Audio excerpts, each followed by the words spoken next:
औज़ुबिल्लाहि मिनश्शैतानिर्रजीम बिस्मिल्लाहिर्रहमानिर्रहीम। इस वीडियो में हम 8th क्लास की जो क्लास हम कंटिन्यू हमने किया हुआ था वो था हमने स्क्वायर एंड स्क्वायर रूट्स पे। तो इससे पहले वाले जो वीडियो में हमने किया था उसमें आपके पास कुछ बेसिक्स के ऊपर हमने काम किया था। तो उसमें हमने पहले वाले क्वेश्चन को उस बेसिक के साथ साथ पहले वाले क्वेश्चन को भी हमने क्लियर करने की कोशिश किया था। उसमें थोड़ा सा आपके पास आपको फिर थोड़ा सा विजिट करने के बाद हम आगे चलेंगे। वहाँ पे हमने देखे थे यूनिट्स डिजिट को, ठीक है। जो यूनिट डिजिट का मतलब है पहला डिजिट। किसी भी नंबर में आपके पास अगर आप देखें तो आपका पहला डिजिट क्या होगा, ठीक है। पहला डिजिट आपके पास, पहला डिजिट मींस मिसाल के तौर अगर मेरे पास यहाँ पे होगा कोई number 1 2 3, what is the unit digit of this number? That is 3, ठीक है। जो तो हमने वहां पे एक चीज आपको दिखाया था, एक चीज क्या दिखाया था, इसको हमेशा दिमाग में रखना है आपको। 1 × 1 इज इक्वल टू 1 मीन्स 1 का स्क्वायर, 2 का स्क्वायर 4, 3 का स्क्वायर 9, 4 का स्क्वायर 16, 5 का स्क्वायर 25, 6 का स्क्वायर 36, 7 का स्क्वायर 49, 8 का स्क्वायर 64, 9 का स्क्वायर जो है आपके पास 81 और 10 का स्क्वायर 100। ये हमेशा दिमाग में रखना है आपको, इसको हमेशा लेके चलना है जब आप स्क्वायर एंड स्क्वायर रूट्स करना है।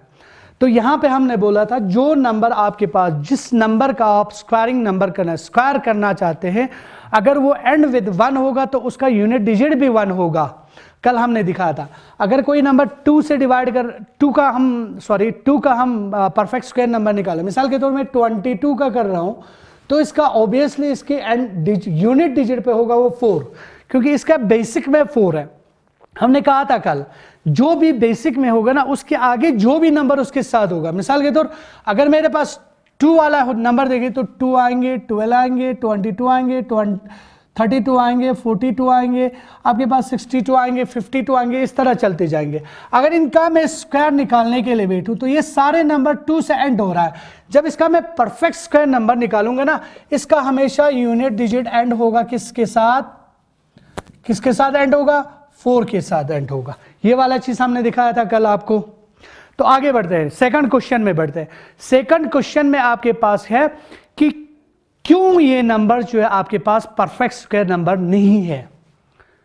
वहां पे क्वेश्चन है obviously not a perfect square number, why? Question किया हुआ है आपसे क्यों ये नहीं है। तो हमने कल बोला था यहां पे अगर देखें तो जो नंबर हमारे पास परफेक्ट स्क्वायर नंबर में मिल रहा है वो है 1 4 5 6 9 और 0। यहां पे जो मिसिंग है वो है 2 3 7 और 8। देखो यहां पे अगर कोई नंबर जो है एंड विथ 8 होगा परफेक्ट स्क्वायर नंबर में, एंड विथ, मिसाल के तौर मैं थोड़ी देर के लिए अगर आपको एक एग्जांपल दे दूं, मिसाल के तौर मेरे पास है 1 2 3 4 7। थोड़ी देर के लिए मानते हैं मिसाल के तौर ये किसी नंबर का स्क्वायर है। ए इज ए नेचुरल नंबर जिसका हमने स्क्वायर निकाला तो मेरे पास ये आया। तो मैं आपसे एक क्वेश्चन करना चाहता हूं, क्या ये आंसर सही है आपने जो किया? तो मुझे एक रूल पहले से दिया हुआ है, वो रूल है जब भी कोई नंबर एंड विथ 2 होगा, 3 होगा, 7 होगा, 8 होगा, वो कभी भी परफेक्ट स्क्वायर नंबर नहीं हो सकते हैं। तो मेरा ये आंसर गलत हुआ क्योंकि ये एंड विथ डिजिट 7 आ रहा है। अगर आपके पास जो क्वेश्चन है वहां पे आपके पास कहा है कि आप बोलो कि क्यों ये परफेक्ट स्क्वायर नंबर नहीं है, तो यहां पे आंसर क्या आया? क्योंकि the number is and with digit 7, therefore it is not a perfect square number. The digit is end with 2, the digit is end with 3, the digit is end with 8, therefore they are not a perfect square number. ये perfect square number नहीं हो सकते हैं। एक चीज है। दूसरा, जब 0 की बात आती है, हमारे पास यहां तो 0 आ रहा है, लेकिन जब परफेक्ट स्क्वायर नंबर की बात करें ना तो वहां पे 0 का कंडीशन है और 0 के साथ जो नंबर है उसका भी कंडीशन है। क्या कंडीशन है? देखो यहां पे अगर मेरे पास कोई नंबर एंड विथ डिजिट 0 हो रहा है तो वहां पे ऑब्वियसली क्या होना चाहिए? 0 का हमेशा पेयर होना चाहिए। क्या होना चाहिए? पेयर होना चाहिए, 0 का पेयर होना चाहिए। अगर मैं बोलूं is 1000 is a perfect square number? No, क्यों नहीं है? क्योंकि यहां पे अगर मैं जीरो को काउंट करूं तो जीरो काउंटिंग में ये आपके पास इसमें पेयर नहीं निकल रहा है, therefore 1000 is not a perfect square number. बात समझ में आया? तो ये हो गया आपके पास जीरो के बारे में। अगर यहां पे जीरो पेयर के साथ साथ कोई नंबर जो आपके पास इसके आगे, जीरो का तो कोई वैल्यू नहीं है, इसके आगे एक नंबर भी होना चाहिए तब जाके इसका कोई वैल्यू बनेगा। तो अगर मैं यहां पे 3 दे दूं, चलो भाई जीरो तो पेयर है, तो इसके आगे मैंने क्या लगा 3 डाला, इट इज 30,000 और 30,000 is a perfect square number. यहां पे भी आंसर मेरा नो आएगा। कंडीशन क्या है? कंडीशन है जीरो के पेयर के साथ साथ जो उसके साथ नंबर लिखा होगा ना वो भी परफेक्ट स्क्वायर नंबर होना चाहिए, अदरवाइज जीरो का पेयर होना ही काफी नहीं है। जीरो के साथ जो नंबर होगा ना वो भी परफेक्ट स्क्वायर नंबर में होना चाहिए। जस्ट लाइक दिस, अगर मैं लिखूं 90,000 या 900 या 64,000, इसमें इतना लिखूं, यहां पे जीरो को पेयर है और 64 खुद आपके पास परफेक्ट स्क्वायर नंबर में है, तब जाके हम इनको बोलेंगे परफेक्ट स्क्वायर नंबर्स। जीरो वाले चीज में ये क्लियर हो गया आपके पास? अगर उस क्वेश्चन में जीरो वाले भी है और उस क्वेश्चन में आपके पास 2, 3, 7, 8 वाले भी है, तो यहां पे आपके पास आंसर में क्या लिखेंगे? अगर 2, 3, 8 में होगा तो it is not a perfect square number, और अगर जीरो वाले में होंगे तो परफेक्ट स्क्वायर नंबर नहीं है। अगर आपसे कोई क्वेश्चन करे क्यों नहीं है, यहां पे दो आंसर आएंगे, या तो आप कहेंगे जीरो को पेयर नहीं है, या आप कहेंगे जीरो तो पेयर में है लेकिन जो उसके साथ जो नंबर उसमें अटैच करके दिया हुआ है वो परफेक्ट स्क्वायर नंबर नहीं है। तो वहां पे ये दोनों कंडीशन, जीरो के लिए ये कंडीशन आपके पास होना जरूरी है। ठीक है, जो ये चीज आपके पास था। तो दूसरा क्वेश्चन में इंशाल्लाह आपको क्लियर हो चुका होगा। तीसरे क्वेश्चन पे आपके पास है ऑड नंबर्स के ऊपर। देखो यहां पे ऑड कौन है? 1 है, 3 है, 5 है, 7 है और 9 है। अगर मैं इनका परफेक्ट स्क्वायर नंबर निकालूं तो मेरे पास क्या आ रहा है? 1 का 1 आ रहा है, 3 का 9 आ रहा है, 5 का 25 आ रहा है, 7 का 49 आ रहा है, 9 का 81 आ रहा है। जो एंड विद डिजिट 20 नंबर हो रहा है, ये सारे नंबर ऑड में आते हैं।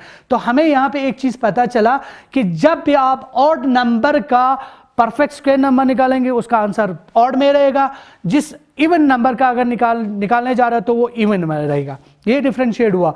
तो वहां पे 3-4 क्वेश्चन से उसमें से 3 आपके पास ऑड नंबर का आपके पास क्या होगा? परफेक्ट स्क्वायर नंबर्स होगा ऑड नंबर का, क्योंकि हमें यहां से पता चल रहा है कि ऑड नंबर का अगर मैं परफेक्ट स्क्वायर नंबर निकालूं तो ऑड में रहेगा, इवन का निकालो तो इवन में रहेगा। ये चीज आपके पास है। नेक्स्ट क्वेश्चन, तो इसके बाद है आपके पास कुछ पैटर्न्स के बारे में। देखो यहां पे मजेदार पैटर्न्स है आपके पास मैथमेटिक्स में, अगर आप देखना चाहते हो तो। अगर मैं मिसाल के तौर 11 का अगर मैं स्क्वायरिंग निकालूं ना तो क्या करना है? देखो यहां पे कुछ पैटर्न ऐसे करेंगे। तो यहां पे 1 को लिखा, जो इस 1 का जो सेकंड यूनिट टर्म वाले 1 का है ना, उसका नंबर क्या है? उसका नंबर है 2। दूसरे पे आ रहा है 1 2 1 2, तो क्या करना है? ये 2 हो गया, तो यहां पे फिर से इसको रिड्यूस करके यहां पे इस तरह लिखना है 1 to 1। अगर मेरे पास इस तरह होगा 1 0 1 होगा, तो देखो यहां पे कैसे लिखेंगे? 1 तो 1 आया, 0 आपके पास इस तरह लिखना। इसका पोजीशन क्या है? 3। सॉरी, यहां पे 1 कितने हैं? 2 है ना, 1 2 है। 1 को 0 को छोड़ना है, 1 को सिर्फ 1 को ही गिनना है। तो मेरे पास 1 कितने हैं? 2 है, तो यहां पे 2 आया, 0 1 आया। देखो ना, इंटरेस्टिंग है। यहां पे आपके पास 1 0 0 1। अब इसका क्या होगा? देखो यहां पे पहले टर्म को एज इट इज लिखना है, यहां पे 0 का कोई वैल्यू इतना ही लिखना है। अब यहां पे नंबर ऑफ 1 कितने हैं? 2 है। नंबर ऑफ 1 2 है। जब इसके पोजीशन पे आ जाएंगे तो नंबर ऑफ 1s को डालना है। 2 आया, 0 1, फिर से दोबारा इसको रिड्यूस करके लिखना है, दोबारा को फिर से रिपीट करना है। तो आपके पास 1 0 0 1 सॉरी 0 1 का स्क्वायर, तो इसका स्क्वायरिंग क्या होगा? इसका स्क्वायरिंग होगा 1 0 0 2 0 0 1। देखो ना, बहुत इंटरेस्टिंग आपके पास एक पैटर्न बन रहा है। तो इस चीज को याद रखना है। मिसाल के तौर मेरे पास अगर 1 का अगर मैं ले लूं, 1 का स्क्वायर ले लूं, तो क्या आएगा? यहां पे 121 आएंगे, जो ऑलरेडी हमने पहले किया है। तो मेरे पास अगर 1 1 1 होगा तो इसका स्क्वायरिंग क्या होगा? ठीक है, तो यहां पे क्या किया है, देखो यहां पे क्या किया है, जिस नंबर पे आप पहुंचे ना उस नंबर को आप यहां पे 1 को एज इट इज लिखेंगे। ठीक है, यहां पे 1 ही है, 0 का यहां पे ये नहीं है। इस नंबर का पोजीशन क्या है, इस 1 का पोजीशन क्या है, अगर यहां से गिनना है, स्टार्ट करना है, यहां से इधर से स्टार्ट करना है, ये 1 1 आया, इसका पोजीशन क्या है, 2 है, 2, इसका पोजीशन क्या है, 3 है, तो फिर उल्टा चलो 2 1, तो यहां पे आपके पास 1 1 1 का स्क्वायर होगा, तो यहां पे क्या होगा, देखो यहां पे 1, इसका पोजीशन 2, इसका पोजीशन 3, इसका पोजीशन 4, फिर उल्टा चलो यहां से, इसका 3, इसका 2, इसका 1। देखो ना पैटर्न, एक पैटर्न पे चल रहा है, बोल पाएंगे पैटर्न, एक फिक्स्ड पैटर्न पे चल रहा है, आप बोल पाएंगे आगे क्या आने वाला है। ठीक है, आपको घर में प्रैक्टिस कर सकते हैं, 1 1 1 1 1 1, जिन्हें 1 दे दो स्क्वायरिंग, तो इसका क्या होगा, इस पैटर्न पे चलेंगे तो इसका क्या आएगा, 1 2 3 4 5 6 7 8, फिर उल्टा चलो 7 6 5 4 3 2 1। देखो यहाँ पे इसका स्क्वायर रूट ये होगा, square sorry perfect square numbers. ठीक है, इस तरह के पैटर्न है। अगर मैं मिसाल के तौर देखो यहाँ पे एक इंटरेस्टिंग आपके पास पैटर्न ये है, 7 का स्क्वायर क्या आता है, 49 आता है। ठीक है, इसको आगे बढ़ाओ, 4 के साथ लगाओ, देखो यहाँ पे 6 7 का स्क्वायर क्या होगा, 6 7 का स्क्वायर होगा 4 4 8 9 होगा। ठीक है जी, फिर इसके बाद 6 6 7 का स्क्वायर क्या होगा, 4 4 4 8 8 9, इस तरह चलता जाएगा, एक पैटर्न पे चलेगा। तो ये सारे इंटरेस्टिंग कुछ पैटर्न्स है जहां पे आपको क्लियर करना है। तो ये पैटर्न्स तक आपके पास आज के क्लास में हो गया। इंशाल्लाह नेक्स्ट क्लास में हम इससे इस क्वेश्चन यहाँ पे पैटर्न वाले क्वेश्चन तक, शायद तीसरा चौथा क्वेश्चन तक हमने इसको क्लियर किया है। तो इंशाल्लाह नेक्स्ट वीडियो में हम इससे आगे बढ़ने की कोशिश करेंगे। अल्लाह आप सबों को अपने अमान में रखे। वस्सलामु अलैकुम व रहमतुल्लाहि व बरकातुहू।